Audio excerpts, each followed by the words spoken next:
В этой лекции, дорогие друзья, мы будем обсуждать окончание книги Судей.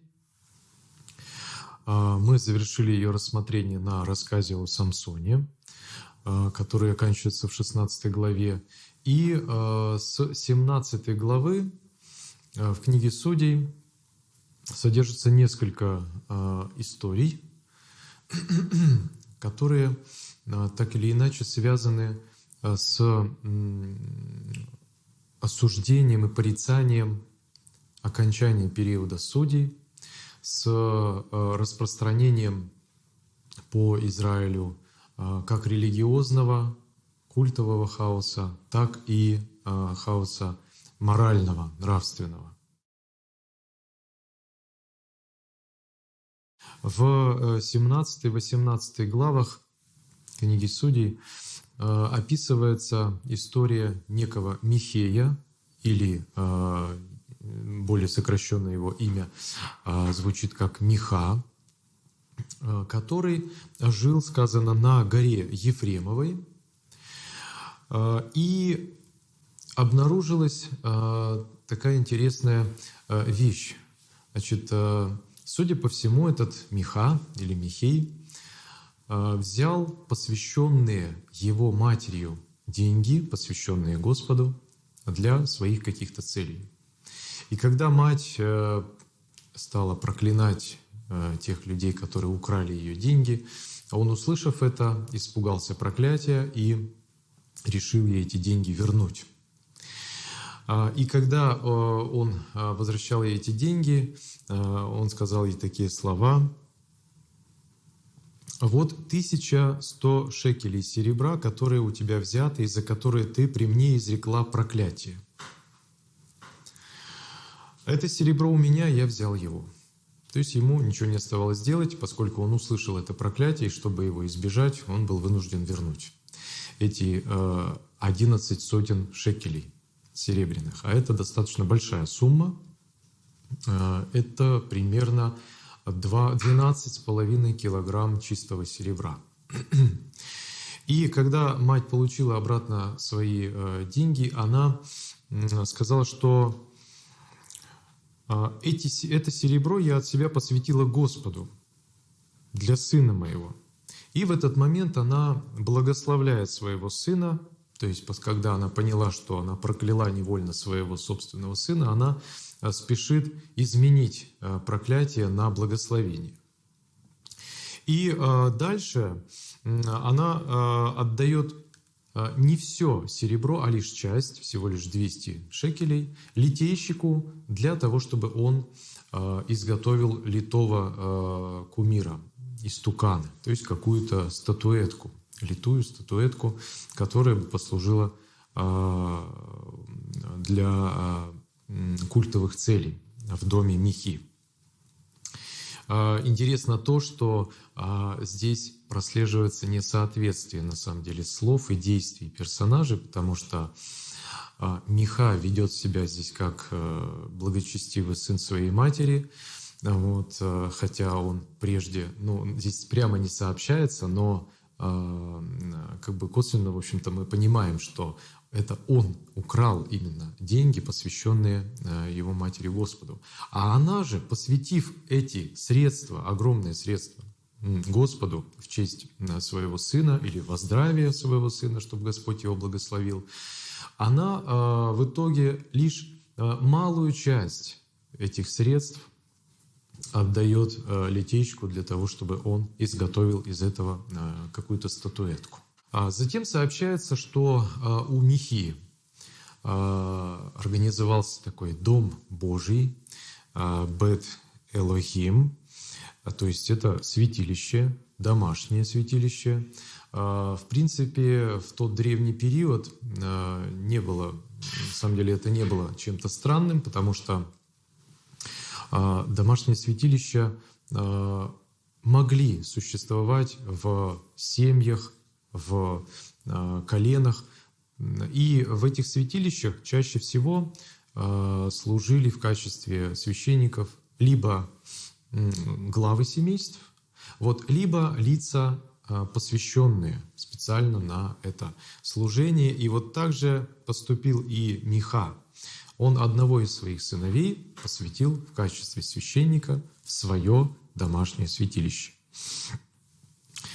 Нам сообщается о том, что кроме этого литого кумира, истукана, у Михи находился еще здесь эфод и терафимы. То есть мы видим здесь такой синкретический какой-то культ религиозный, потому что, с одной стороны, эфод каким-то образом может быть связан с истинной религией, с поклонением Господу Богу Израилеву. А вот терафимы, конечно же, связаны, скорее всего, с верой в духов или, скажем так, с поклонением предкам, с обращением к предкам с вопросами о том, что же ждет человека, например, в будущем и так далее. Потому что древние считали, что умершие, уйдя из этого мира, они как бы их опережают в каком-то смысле, то есть они находятся впереди, и поэтому они знают будущее. Поэтому под терафимами, скорее всего, здесь следует понимать как раз-таки статуэтки, изображающие, символически изображающие предков этого рода самого Михи. И рефреном здесь, в этих вот главах, повторяется одна и та же фраза несколько раз. «Не было царя у Израиля в те дни, и каждый делал то, что ему нравилось, то, что было угодно в его глазах». То есть священный писатель, показывая ситуацию, сложившуюся в конце периода судей в Израиле, он объясняет все эти недостатки и все эти искажения в религиозной сфере, в сфере нравственности, лишь тем, что в Израиле не было пока царя, и каждый творил то, что ему нравилось. Дальше сообщается о том, как Миха встретил одного левита, который шел из Вифлеема Иудейского, из колена Иудина. Причем шел он непонятно куда. Сказано, что он шел пожить, где случится.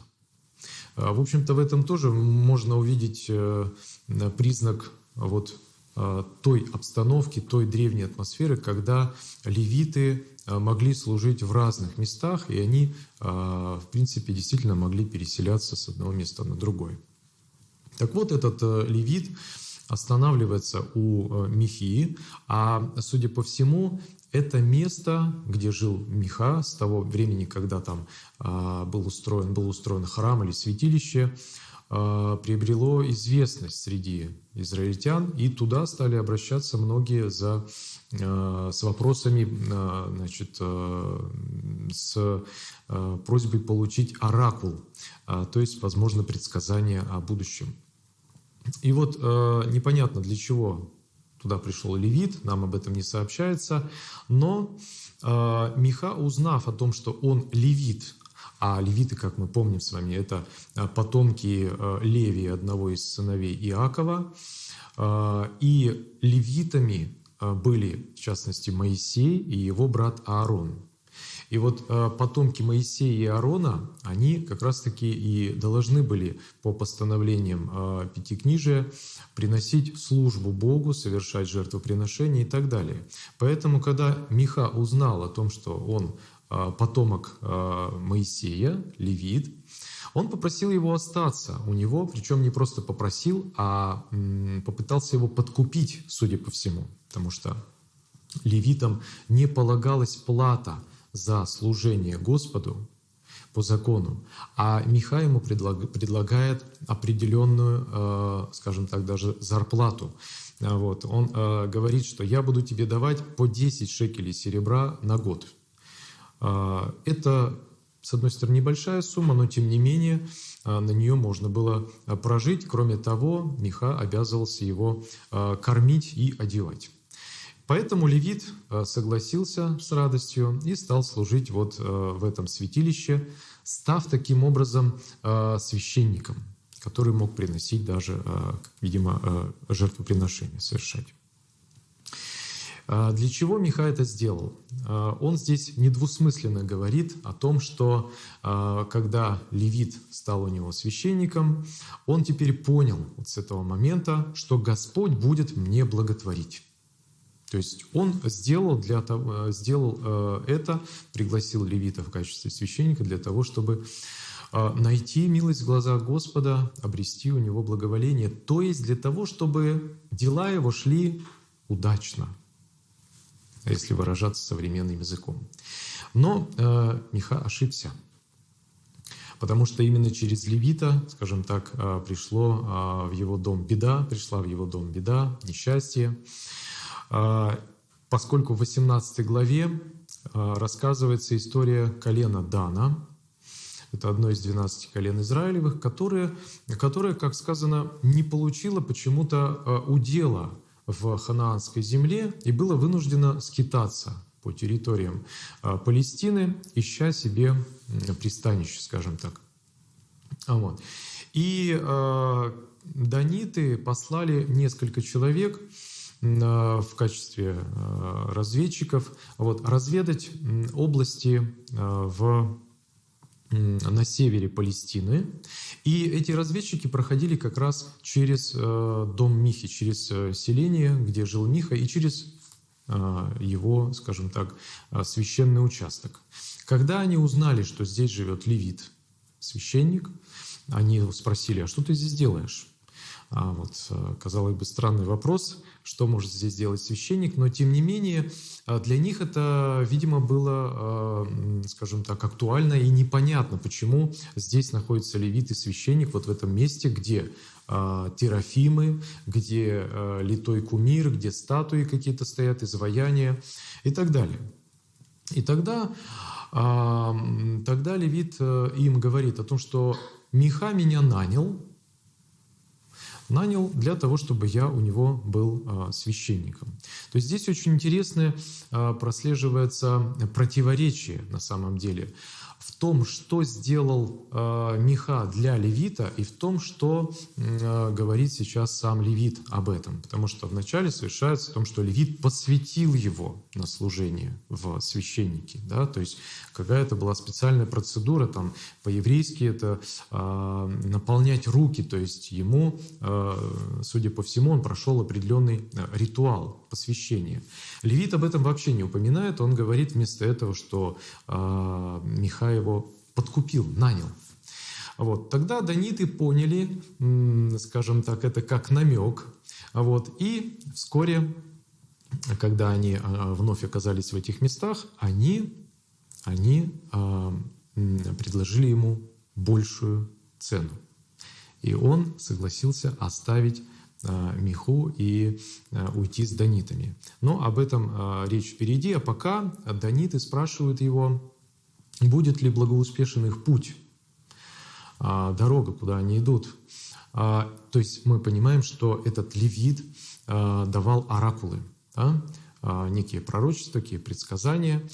И он сказал: «Пред Господом путь ваш, в который вы идете». То есть это такая достаточно двусмысленная фраза. С одной стороны, можно понять ее так, что да, путь ваш будет благоуспешен, а с другой стороны, можно понять и в противоположном смысле на самом деле. В любом случае, они пошли дальше, узнали, что на севере Палестины находится город Лаис, который, сказано, стоит, жители его покойны, жители его тихие, беспечны, они живут вдалеке от Сидонян, от Финикии, и они решили воспользоваться обособленностью этого города и, взяв с собой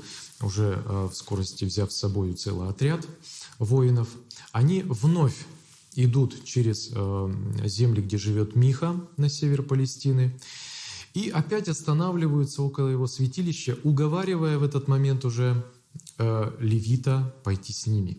Они в буквальном смысле обворовывают Миху, они крадут у него все эти священные принадлежности, которые он сам сделал когда-то, и левиту предлагают большую сумму, Причем они говорят ему: что тебе лучше, служить ли одному человеку или служить целому племени Израилеву? Ты будешь у нас в почете. Тогда левит обрадовался еще больше, и пошел с ними.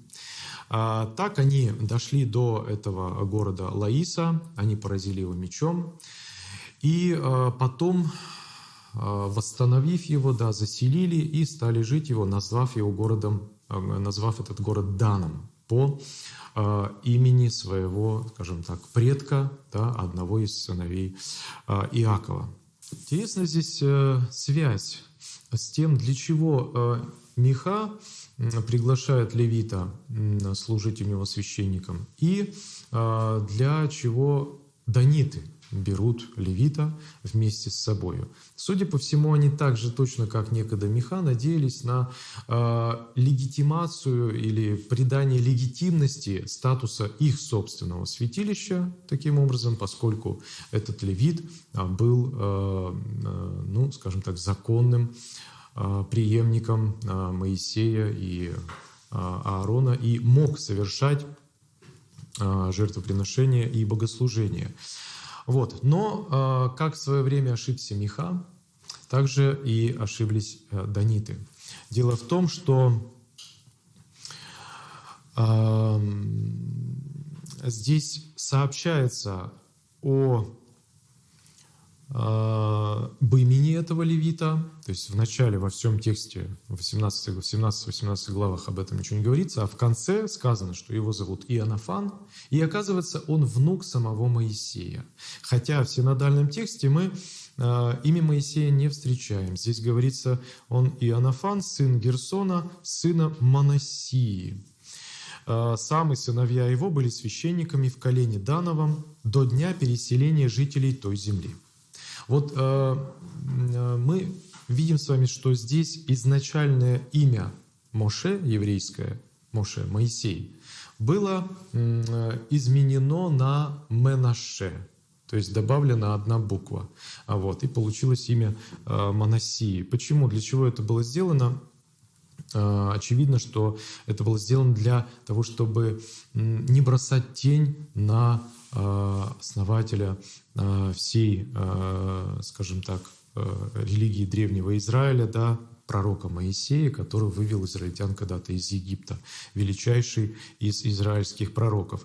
Но факт остается фактом, так или иначе. Мы знаем, понимаем, по крайней мере, что это потомок самого Моисея. И он таким образом участвует, без привлечения, можно сказать, в таком достаточно сомнительном синкретическом культе, который был организован сначала неким Михой на горе Ефремовой, а потом этот культ вместе со всеми принадлежностями священными перекочевал на север Израиля, и там он пребывал до монархического периода, до того времени, когда в Израиле уже были цари, и вплоть до того момента, когда единое Израильское царство Давида и Соломона распалось на два независимых государства.